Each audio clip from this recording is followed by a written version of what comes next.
Miami in 2035 is almost recognizable. Towers rising out of the bay, solar-powered skyscrapers, transit lines running over the water. This isn't a concept drawing, it's already being engineered. Today, we're looking at how Miami is going to completely transform over the next decade. Miami-Dade is projected to approach 3 million residents by 2035. And this growth isn't tourism or temporary relocation, it's full-time residents with higher incomes choosing to base their lives here. Tech job growth reached 22% in 2025 compared to 13% nationally. A large share of that came from remote workers leaving high-tax states and from companies expanding out of Latin America and the Caribbean. Miami sits in the middle of three major economic spheres: New York, Latin America, and Europe. And that geographic advantage matters. Miami now ranks 7th in the country for venture deal activity. More than $2 billion was raised in the first half of 2025 alone, putting the region on pace to exceed $4 billion for the year. Climate tech was the strongest segment, with nearly $400 million raised early in the year, already more than the total from the previous year. Which leads to the next major shift. Miami is finally addressing the one issue that has limited it for decades: how people move around the city. The Metro Express launched last week, and it marks the beginning of a real transit shift. On October 27, 2025, Miami-Dade opened its first all-electric bus rapid transit line, a $300 million, 20-mile corridor from Florida City to the Dadeland South Metro Rail Station, with 14 new stations designed for faster, more reliable service. For the first time, South Miami-Dade has a dependable connection to the rail network. What matters here is that this is proof of demand. The county needs ridership data to justify larger rail investments in the future. Metro Express is just the pilot. If people use it consistently, the county can go back to the state and the federal government with real numbers, not just projections. And this way they can secure funding for a full rail line along this corridor. In other words, this isn't the final transit solution, so don't get upset and come for me in the comments. This is just the first stage. The better the ridership, the stronger the case for full rail upgrades. This is how major transit networks are built, one phase at a time, backed by real usage data, not theory. The next phase is the beach corridor, and this is the plan to connect the mainland to Miami Beach with a reliable transit line. And just hear me out before you add a comment and tell me that it's never going to happen, because the centerpiece of that is the Bay Link, which would actually extend the Metro Mover across Biscayne Bay from downtown to South Beach. And the environmental review phase has been completed, and the project is now in design and engineering. The county is working with the Florida Department of Transportation to finalize the alignment and cost structure, and procurement planning is underway. So if Baylink moves forward, South Beach shifts gears from being a car-dependent island to being directly connected to the rest of the city's transit network. Meanwhile, there's another transit project that could arrive sooner: the Northeast Corridor along the existing Florida East Coast Rail and Brightline tracks. This would add new commuter rail service from Miami Central through Wynwood, Midtown, Edgewater, Little Haiti, and up to Aventura. A station in Wynwood at Northeast 27th Street is already proposed, and the Wynwood BID has committed local funding support. Because the rail corridor already exists, this line could begin phase service earlier than the Metro Mover North extension, depending on how fast operations and funding agreements are finalized. Now, on the road side, the I-395 Signature Bridge is reshaping the gateway into downtown. The elevated highway is being replaced with a new sculptural arch design, and the space below is being converted into 33 acres of public parkland, pedestrian pathways, lighting, and green space connecting Overtown, downtown, and the arts and entertainment district. This is the physical stitching together of neighborhoods that have been divided for nearly 60 years. A major piece of this transformation is the Baywalk. The city is closing the final gaps in the waterfront pedestrian and bike path along Biscayne Bay. One of the key segments now in design is the connection under the I-395 causeway, linking Maurice A. Farrar Park to the former Herald Plaza site and the Omni area. When this link is complete, it will create a continuous waterfront route through downtown, making it possible to walk or bike along the bay without detouring into traffic. It's not flashy, but it changes how people move. It ties the cultural district, the parks, the arena site, and the bayfront together as one connected public space. And over time, this becomes a foundation for walking and biking access to other neighborhoods like Brickell to the south and Edgewater to the north. To support all of this, game-changing zoning legislation passed in July 2025. The Transit Station Neighborhood District allows buildings up to 24 stories and 500 units per acre near transit stations in exchange for public benefits like affordable housing, safer sidewalks, and new public plazas. The objective is clear: build neighborhoods where transit and daily life, they work together, not creating more urban sprawl. EV charging stations are being added to Metro Express park and ride hubs, signaling a shift away from gas-powered commuting and towards a cleaner mobility system. And all of this rolled out at the same time major tech firms announced new Miami expansions, which leads me directly into the innovation boom driving this growth. Miami's tech sector isn't just growing, it is exploding, and the salary numbers prove it. Tech job growth reached 22% in 2025. That translated into more than 50,000 open roles across South Florida. Not short-term hiring spikes, but sustained demand from companies building long-term teams here. And compensation reflects that shift. Software engineers in Miami now average around $184,000 depending on experience and specialty. And because Florida has no state income tax, the actual take-home pay is meaningfully higher than the same salary in California or New York. And workers feel that difference every month, and it directly influences where companies choose to recruit. Many players have already made commitments, and you can track that in square footage, leases, and headcount. Apple opened a 45,000 square foot office in Coral Gables, and they launched a flagship retail store at Miami World Center in early 2025. Microsoft maintains a 50,000 square foot office at 830 Brickell and runs its Latin America headquarters out of Fort Lauderdale. These aren't innovation hubs or temporary outposts, these are corporate anchors. In the first 6 months of 2025, South Florida attracted $2.02 billion across 161 venture deals, placing Miami in the top 10 markets nationwide. Many of those deals are clustered in climate tech, fintech, and enterprise software, sectors that benefit from Miami's geographic position and regulatory environment. And the financial infrastructure already existed. More than 60 international banks already operate here, and that institutional presence has turned Miami into a fintech and cross-border finance ecosystem that now competes with Austin and Boston on both deal volume and founder migration. This combination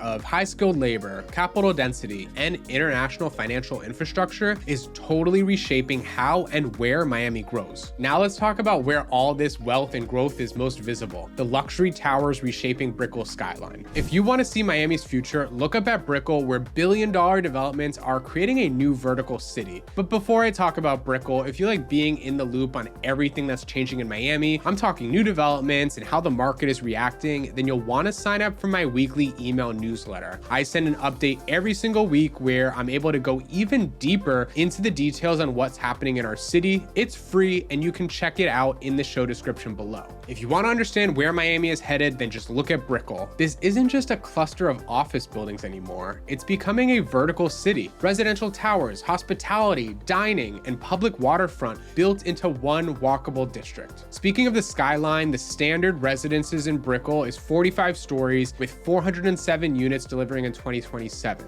Wellness, co-working, rooftop pool, and an anchored restaurant experience. The residences at 1428 Brickell will be 70 stories tall and feature 195 residences. This is the first residential high-rise building using integrated solar glass, meaning that the building generates power itself. Completion is expected sometime at the end of 2026-2027. Then you also have the Baccarat residences, 75 stories and 360 units right on the river. You have a waterfront promenade, private marina, hotel-level services, and more set to complete in 2028. You also have Una residences, topped off at 47 stories. You have 135 units, yacht-inspired design, private marina, and access to the Grand Bay Club. Mandarin Oriental redevelopment on Brickell Key is going to give you 2 ultra-luxury towers replacing the existing hotel. You're gonna have one hotel in branded residences and one private residential. Reimagined waterfront public spaces and marina access. Cipriani Residences is gonna be 80 stories on Brickell Ave, and you will have the full Cipriani hospitality service, private dining, and membership-style shared spaces. The Viceroy Brickell Residences is a branded hotel residential living combo returning to Brickell with strong design emphasis and flexible use layouts. Mercedes-Benz Places Miami is a branded residential tower centered on technology, mobility, and private EV infrastructure. It reflects the shift towards luxury tied to identity and daily living, not just finishes. But just a quick note on this project, there has been some rumblings that it might not actually happen, and the developer is in lawsuits right now, so we'll have to see if this one actually happens in 2035. And just across the river, another major piece has re-entered the conversation. Faena Miami River was recently announced, and this site has been talked about for years. 2 prior development plans were approved and never built, and the land has changed hands multiple times, each time tied to an ambitious luxury concept that stalled before groundbreaking.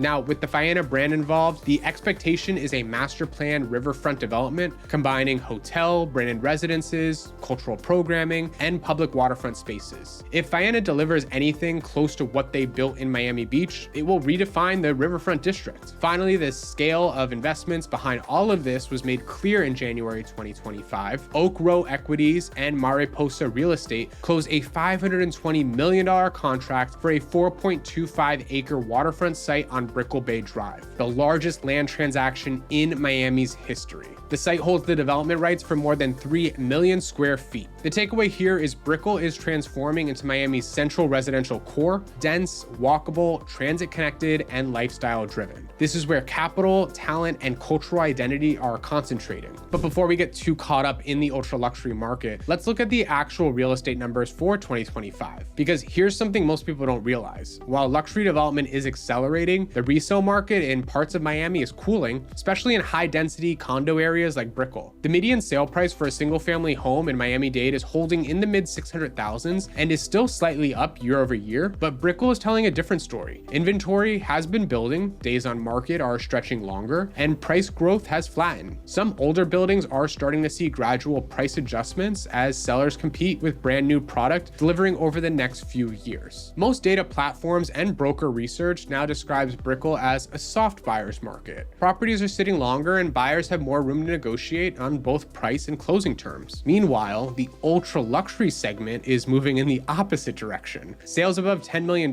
continue to hit record price per square foot numbers, driven largely by cash buyers positioning long-term in waterfront and branded residences. These are purchases anchored in wealth storage, not short-term price sensitivity. And Miami still leads the country in all cash closings, roughly 40% of transactions closing without financing. That single fact changes the dynamics of negotiation, inventory absorption, and pricing strategy more than anything else happening in the market. So the picture is split. Ultra luxury is strong, and the mid-market and older condo towers are cooling, and there is emerging opportunity for buyers who are patient and careful. In downtown and Wynwood, you have mixed-use districts. The areas around the Miami River and Wynwood and Design District are undergoing some of the most significant change in the city. What used to be warehouse blocks and industrial land is becoming the cultural and commercial center of Miami. In October 2025, the city approved Midtown Park. It's a $2 billion 5-acre mixed-use district designed to bridge Wynwood and the Design District. It's planned to bring residential, retail, office, hotel space, and new public gathering areas into one connected neighborhood. In Wynwood, large-scale development is already taking place. Live Work has proposed 3 45-story towers that would add over 1,300 new residential units in the middle of the Arts District. This marks the move from Wynwood as a purely creative zone to a fully formed residential and commercial community. Along the Miami River, the public river walk is now under active construction according to the Miami River Commission's 2025 annual report. The goal is to create continuous pedestrian waterfront that connects downtown, Brickell, and the outer neighborhoods. The River Bridge redevelopment is part of that shift, bringing a modernized Hyatt hotel and new residential towers to the river's edge. Wynwood itself has evolved into one of the most recognizable cultural districts in the world. The neighborhood now mixes street art, independent galleries,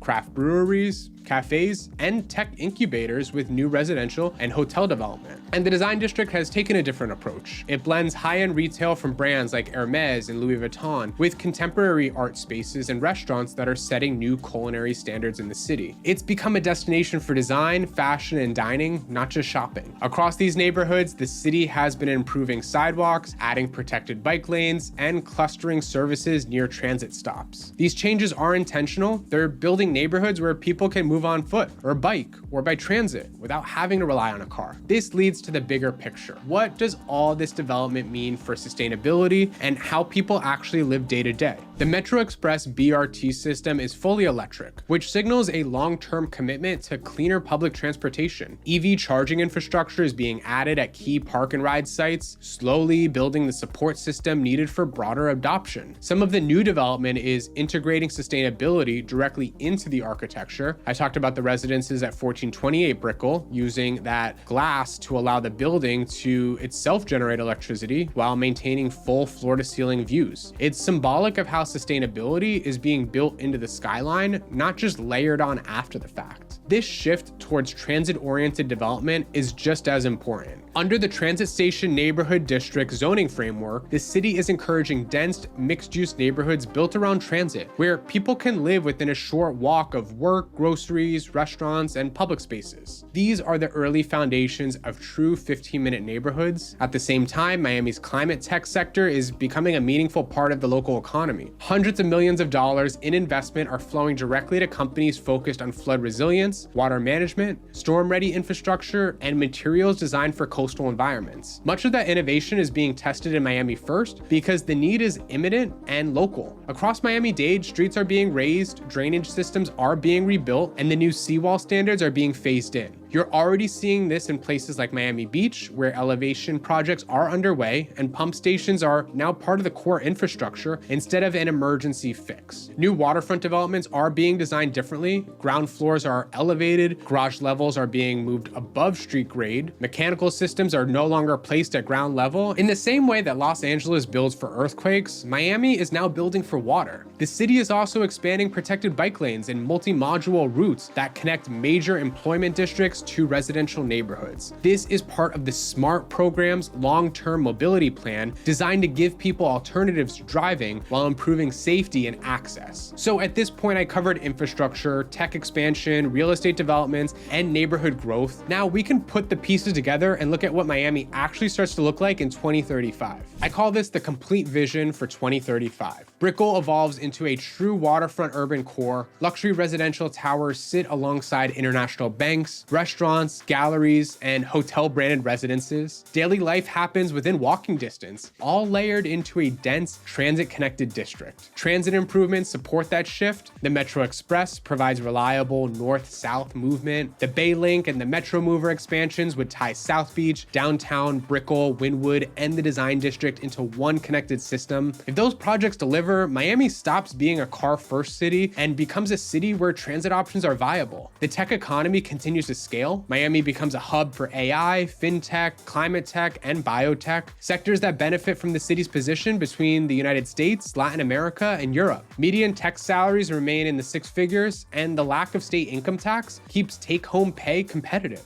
Talent isn't just arriving, it's staying. And as development accelerates, the Transit Station Neighborhood District zoning framework ensures that new density around transit comes with public benefits, including affordable housing contributions. That keeps economic diversity in the mix rather than pushing it out. So by 2035, Miami isn't simply growing, it's becoming something structurally different. A bilingual, climate-aware, innovation-driven global city shaped by technology, finance, culture, and a subtropical lifestyle that doesn't exist anywhere else in the country. The Miami of 2035 isn't theoretical, it's already forming, with every Metro Express station that opens, every solar integrated tower rising in Brickell, and every transit-oriented project breaking ground. The city is shifting into something new, and it's happening in real time. If you're serious about getting positioned before the next wave, this is your window. The softening we're seeing in parts of Brickell and other condo markets won't hold once transit connectivity and all new neighborhood infrastructure